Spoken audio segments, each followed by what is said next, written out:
Takulandirani ku AMTV Malawi kuchimake kwa nkhani zenizeni. Ngati nkhani imeneyo kuno kulibe, dziwani kuti nkhani imeneyo ndi yabodza. Well, what I was saying is the youth should actually be involved in the economic development of this country. They should do small-scale businesses other than always and being addicted to handouts.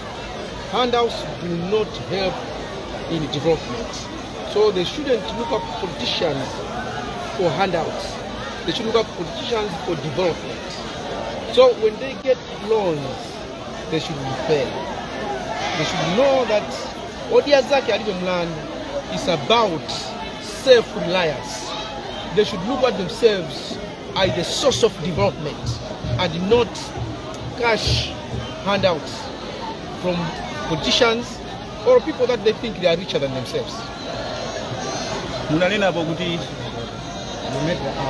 call to the general public that they should desist from voting for politicians who have not achieved anything on the ground since 2019 up to date, more especially on the use of constituency development fund here in NKHATABAY. What more do you have to say on this?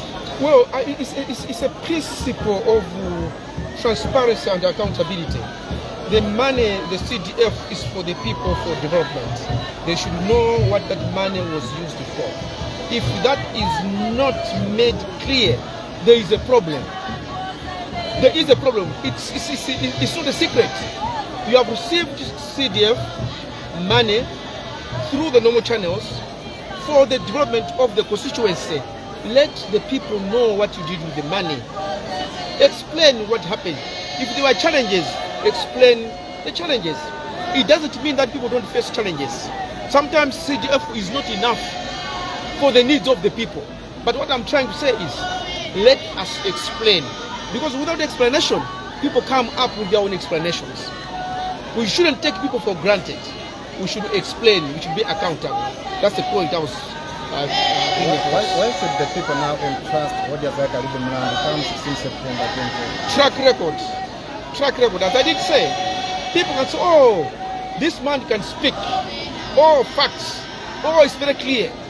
But what we are saying is also focus on the source of information. Who is this person that is talking? What is his track record? What has he done in the past? Because I can just memorize, facts. I know what people need and then know how to speak and just memorize and simply talk. It's just like a parrot. But then you should go deeper than that to say, okay, who is talking? What is his track record? That is critical as well. People should start to go deeper than just, getting downloaded facts. But before that, let me say I am very, very happy that wherever I've gone in NKHATABAY, there have been lots of people coming. And I'm really, to be truthful, surprised that there are certain areas which I didn't know I would find the Odiazaki. But even in those villages where they are really very far from the tarmac, very far from areas where I thought there are no villages, I should say, but they know Odiazaki Alibemland. And here is the climax. I am very, very grateful to the people of NKHATABAY.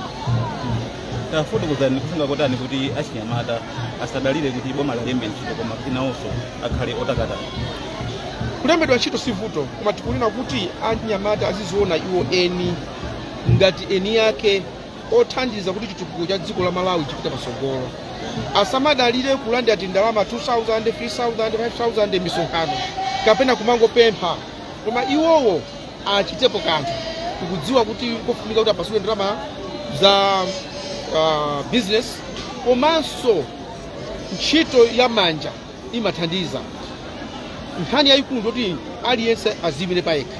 Tiyesese komanso boma ndiye nakufuna ali kuthekera kuthandiza chinyamata kuti athe kuzimira pawo.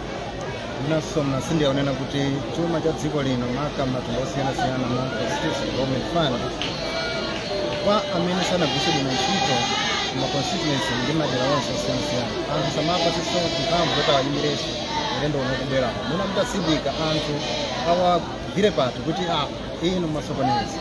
Nkhani chonena kuti ndalama zimene boma limapereka za CDF ndi za anthu am'midzi, ndi zimene anthu kanyamatauni agwiritsire ntchito chitukuko. Ndalamayo ngati sinakwanire ndi zitukuko zimene zikufunika mudzimo kapena mtaunimo, wolandira ndalamayo afotokoze kuti apa sizinayende bwino, zimene ndalama zinachepa, zitukuko zinachuluka. Chongofunika ndi kuwalongosolera anthu, koma kunkhala chete osatopa chilichonse ndikukhala ngati kuwatengera anthu kusalemekeza. Ndiye ngati salankhulapo ndi anthu amati anaba ndalama zija mwina anagwiritsa ntchito bwino, koma palibe kulongosola. Ndiye chimene ndikupempha ine alongosolera anthu amene sangathe kulongosola. Chimodzimodzi mukampasa munthu ndalama kuti makandigulire chimanga, ndalama zigwiritsa ntchito bwanji osalongosola kumamukayikira. Mwinanso anthu akhulupirire bwanji tsono chifani cha wodya zake alibe mlandu pa 16 September pano kuti kuchitira komisa mkakonjera zakufasa. Kungoyang'ana mbiri yathu, kodi amene akulankhulayo ni ndani, mbuyo muwapanga chani? Kufa pakali panoto ambiri andale azilankhula zokoma zongoloweza.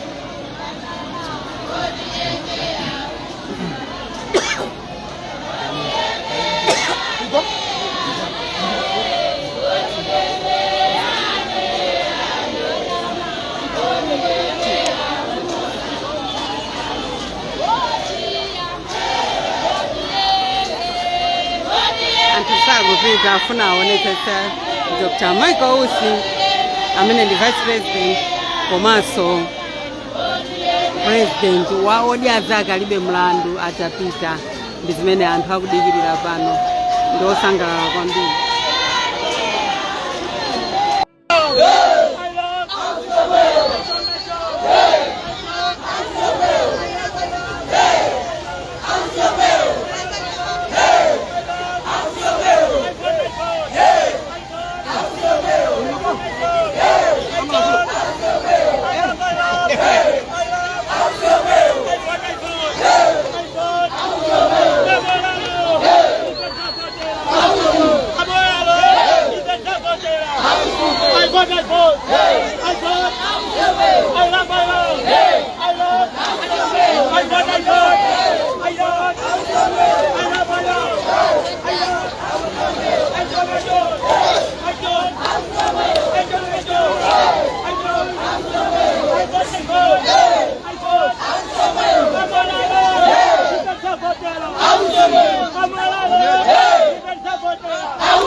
kwambiri ma viewers nonse ndimene tathela ndimene tamalizira pano pampamba zikomo kwambiri zabwino zonse.